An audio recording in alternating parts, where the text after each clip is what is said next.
I, like many professional black men, had early career aspirations. And to get to any particular point of professional school or any kind of corporate job, this starts early on. It doesn't happen by chance. And as you're coming up in the inner city or wherever you're from, you pick early out your careers that you can see yourself doing. And most people, they have parents that care about them. This is what they're telling their children, especially their young men. So I flirted with being an accountant, being a tax attorney, or being a medical doctor or a retail pharmacist. Those are my 4 career outlet choices. Going to medical school, as you guys know, being the final decision. But before making such a choice, I had to estimate the time, the energy, the hours to put in to even put myself in a position to get to these situations. Complete high school was the first step. Get into university was the second step. Choose the major was the third step. Finish college was the 4th step. Get good grades is the 5th step, right? And then find a way to pass some sort of standardized test and get the experience and get the money to move on to professional school. Now, to finish any of these programs, typically, you're going to be 25 to 26, 27 if you're lucky. And at the same time, if you're a professional in any field, whether it's business or whatever you're doing, trucking, you need or you have a desire to still date. Now, as you can see, I'm not the best looking person in the world, about the second or third best, but not the best. And I wasn't necessarily the tallest guy. I'm 5'11", and I didn't have a lot of other things going for me early on. And that let me know early on that there were going to be a lot of lonely nights and a lot of days with Paul Molina. And some of you brothers can attest to that in your dorm rooms or wherever you was at. Some of y'all wasn't getting no play. And if it was from somebody that you didn't want nobody else to know about. So early on, I knew and I had an understanding that I had to do certain things by myself. I had to learn to live by myself. I had to learn to balance my own budget. I had to learn to sell myself. I had to learn to do a resume. Mama couldn't help me do it. Didn't have no girlfriend to help me do it. I had to do it for who? Myself. Now let me kind of extend this conversation into you. Some of you brothers have been homeless, slept in cars. I'm talking to somebody. Caught the bus when it was hot. You was musty. Hello, I'm really preaching. You understand what I'm talking about, especially if you come from nothing like I did, okay? So when you realize I got to do it all by myself, I got to find a way to save money, to get my credit up, to get into an apartment and things like that. No woman's going to help me do it. You develop these certain shields. You kind of get this kind of genetic accumulation of resistance against anything else. Long before you know it, before it even happens, you're an independent male. Now think about this. A lot of you brothers are living somewhere you didn't grow up in. You're not living in your home city. You had to move somewhere else. Find everything else, right? Now you are established. You got money in your account. You got credit. You got a car. You have a business. You're a professional. Here comes the time that all of a sudden now, you tested, battle tested. Here comes the women. Here comes the women. And somebody's observing you because of your demeanor, the way you carry yourself. And before she gets with you or talks to you, this woman, and usually it's a woman that's black, she is complaining about the current guy that she's with. Isn't that right? She's talking to her friends. What's the conversation sound like, brothers? She's telling him, I'm tired of dealing with these broke ass niggas. Yeah, girl, I'm tired. He's a mama's boy and everything, and he's living over here staying with me, and I need me a man who can do for him all. I'm tired of dealing with these little boys. This is what she's saying. This is her attitude. Lo and behold, she comes across you somewhere at Walmart, getting some tube socks or whatever, and you bump into her. Excuse me. You start having a conversation. Hey, how you doing? Let's go out, whatever. And you start a relationship. But then you're too busy for her. Now, let me say this. It's a damn shame that, some people, especially a lot of women, especially black women, they are shocked to find out like, oh, wait a minute, you're a professional black male? Wait a minute, you're a lawyer, you're a doctor, you have to actually work late, you have to operate your own business? I've never even come across guys like that. But now here's the thing. Totally okay for her to be about her business first. Totally okay for her to be about her career first. It's never okay for you, right? And I'm going to talk to you what I mean. When she wants to talk to you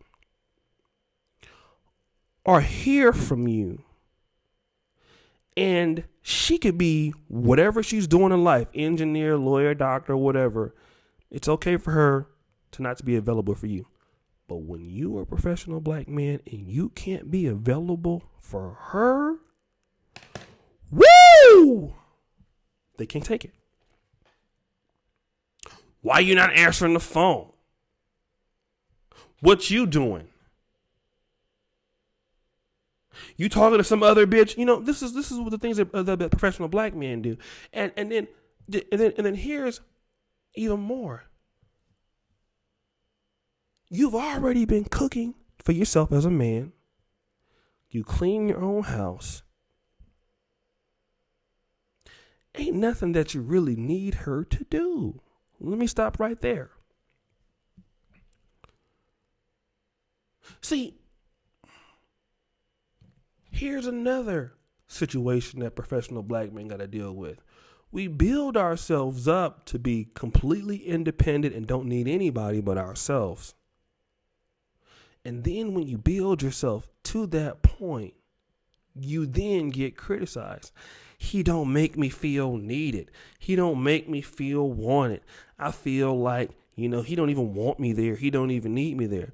Well, I mean, baby, this is what happens when you're dealing with a professional black man. Because that's how we have to be. And see, the Isley Brothers made a song about this called I Got Work to Do many years ago. I got a job, baby. I got work to do. See, a lot of black women, a lot of women who, some of the women who don't deal with black, like some of the women who are white or maybe other races, they got a more respect for a black man's career and a black man's job function.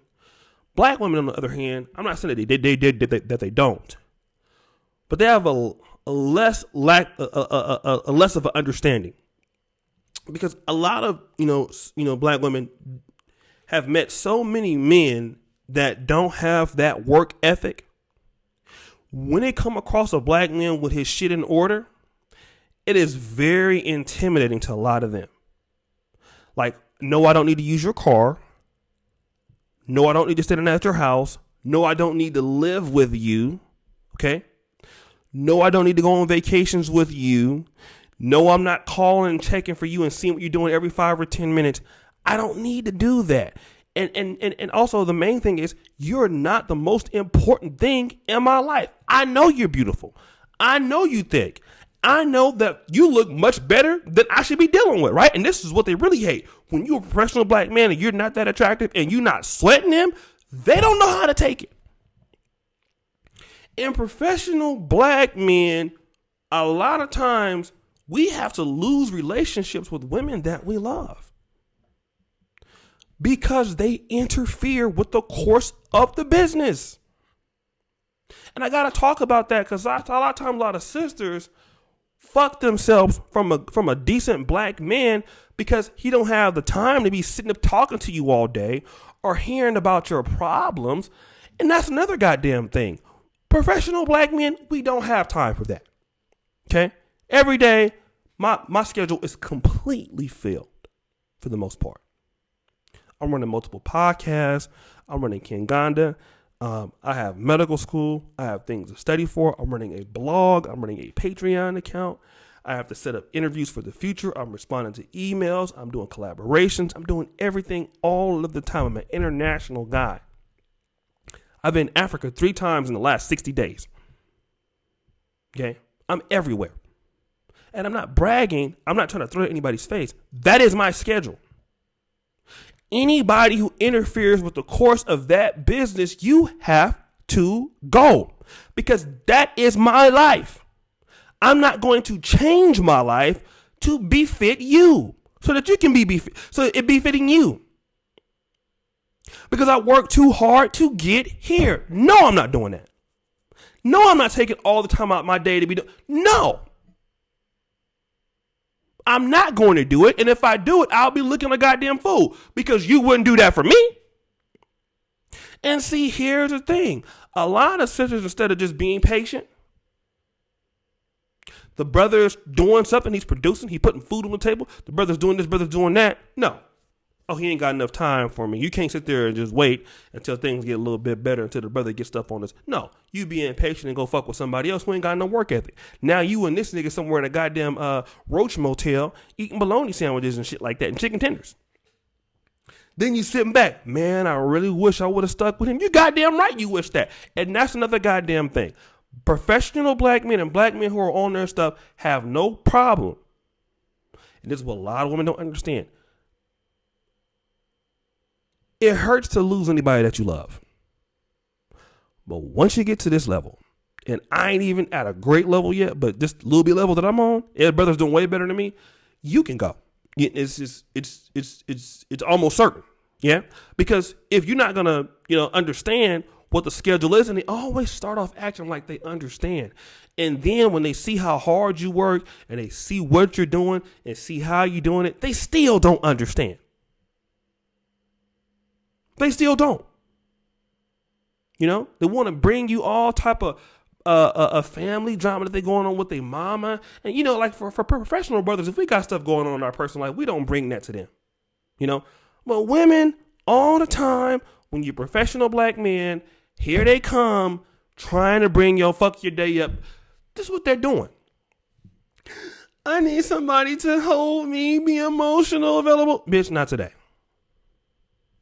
Got a $20,000 deal on the table. I'll call you back. What do you mean? See, and this is what I'm talking about.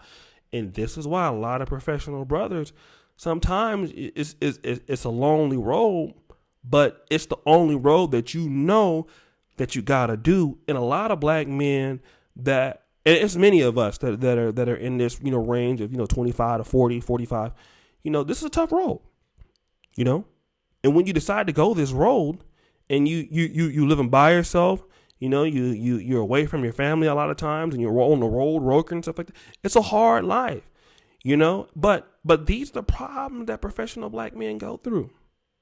A lot of us don't even have time for ourselves. Sometimes, and for some brothers, man, you might spend the night with women or whatever like that. You don't even fuck them. With what energy?